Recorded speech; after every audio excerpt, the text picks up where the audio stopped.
Greetings my most excellent painters. As promised on my website masterminis.net, the place where we learn to be a better painter, I will do a little test video today. And since it has to be something meaningful, I just want to do it with a airbrush. Introduction to an airbrush. There's different airbrush types. I'm using a Harder & Steenbeck German brand type. This one actually is an OEM version from Revo. Revo Hobby F is the name. It kind of goes into the Badger and Iwata line of airbrushes. It's a dual action airbrush. The way a dual action airbrush works is you have a lever on top, which you can press down. This will control the amount of air, and you can pull it back, which then will control the flow of paint. This one comes with a quick connect, and you use the quick connect like this, and then you have it hooked up to your compressor. Now there's another type of airbrush out there, which is an ad stack. The ad stack has a different build. Mostly it's for cleaning purposes. It's all different. And of course there's all kinds of other airbrushes out there. Now I don't claim to have seen them all. I'm not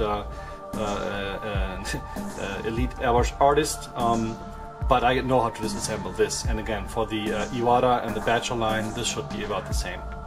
Now one other thing I want to show you is the type of feeds you have. There's a so-called top and a bottom feeder. Now this one is a top feeder. It has a little pot on the top. It comes in all different kinds of sizes. There's actually a smaller one, which I don't have. As you can see here, there's a much larger one, which you hardly ever use unless you really want to do like large areas or like a tabletop design or anything. You want to spray like large areas. This may be something you use. I've never used it, so. So this is the top loader. Then there's a bottom feeder. Now the bottom feeder looks like this without this part. This one is actually a double feeder.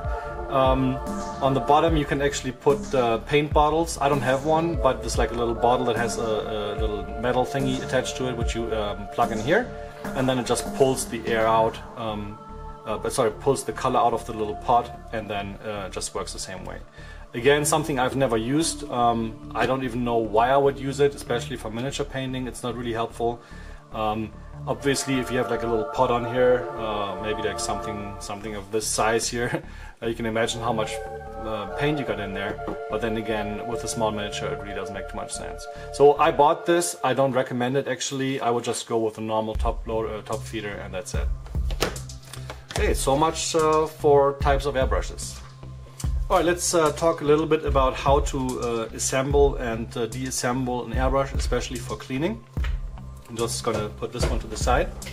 Now the airbrush can be taken apart quite a bit. So first of all, let's just take off the little pot on top. Let's grab a cloth here. I can place those things. Then the second thing that comes off is the little grip here at the end. The third thing that comes off is the front. Now this front actually consists of 3 parts, and you want to deassemble all of them. The first part here, the tip of this, is the needle protector, so you don't jam your needle into anything if this wasn't on there. The second part is the nozzle and the nozzle holder. And I'm sure that there's some nifty and fancy name for it. You can see how much paint is actually still in the nozzle. Yeah, that's cool. So this one is the actual nozzle right here, and this is the nozzle holder, and you can disassemble those as well. Then when you take out the needle, most people pull it out in the end and push it back from the end as well. I would never do this for 2 reasons. First of all, if there's still paint on the needle like it is right now, you will actually pull the paint all the way through the mechanics, which is not nice. Secondly, when you push the needle back from the end, there's a chance that you hit something on the way while you push it in, for example the lever here. So what I always would recommend to do is pull the needle from the front. You can actually see how much paint is still on there. See that? It goes all the way to the end. Just clean this.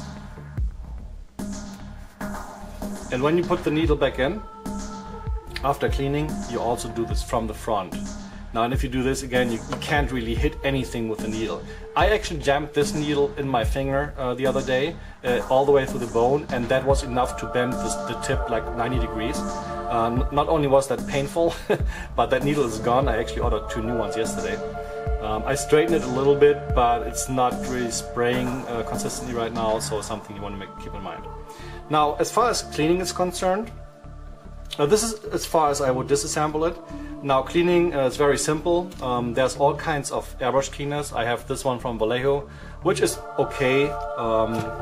This one from Schminke it doesn't do anything for me. I don't know whether it actually cleans or whether it's, I don't know. It doesn't work for me. Maybe it's just for Schminke colors, not sure. The one I would recommend, I actually don't have here right now. It's from Revell, the airbrush cleaner.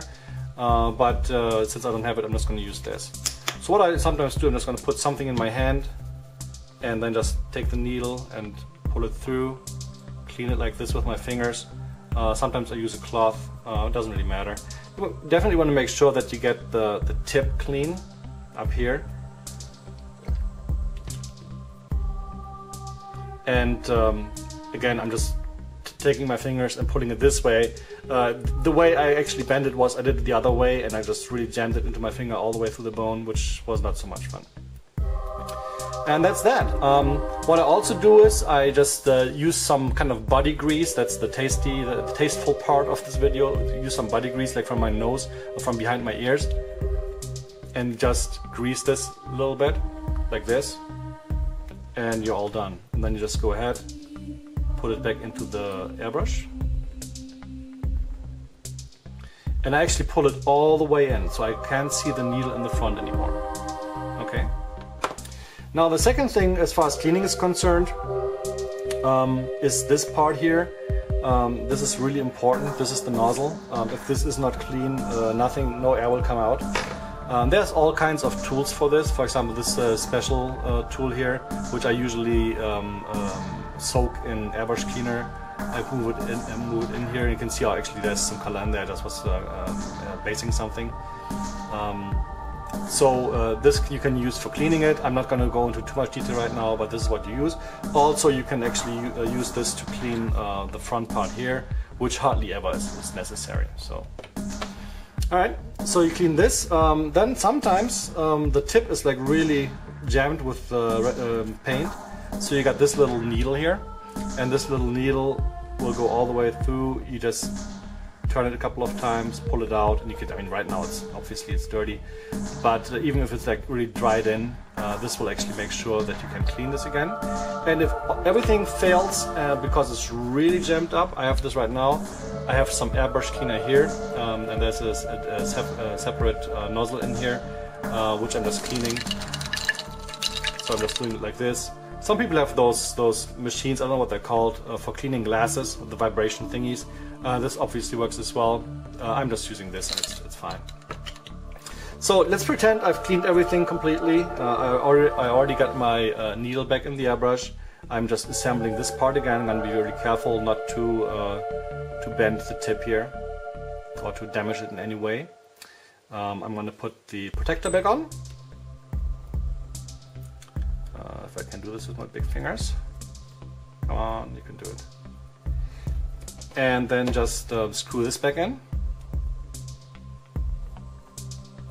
And then the last thing is I'm just going to push the needle all the way to the front as far as I can.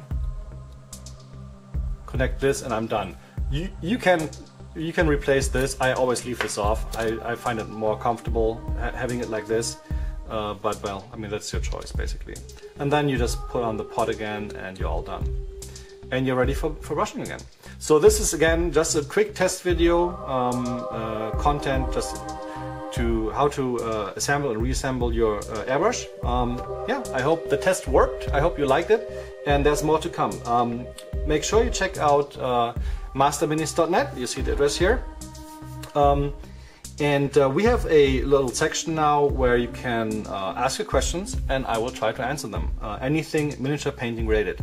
Alright, hope you liked it.